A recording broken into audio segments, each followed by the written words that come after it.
刚刚已经把这个microwave好的马铃薯拿出来，所以我会再加一些牛奶下去，搅拌它。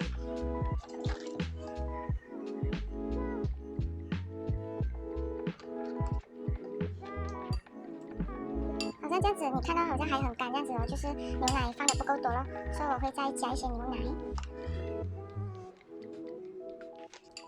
就把这个马铃薯压到它烂烂，压成泥。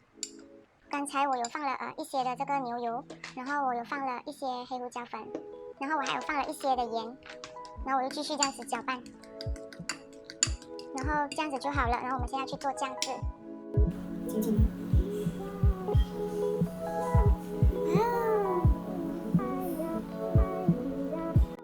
现在就要来煮这个意大利面，然后今天我会煮番茄肉碎意大利面。现在先来炒这个肉碎，炒好了过后再炒那个tomato酱。我刚刚就用那个蒜米和葱头，然后爆香了过后我就把番茄放下去炒了一下，然后我就把刚才炒好的肉碎一起放下去。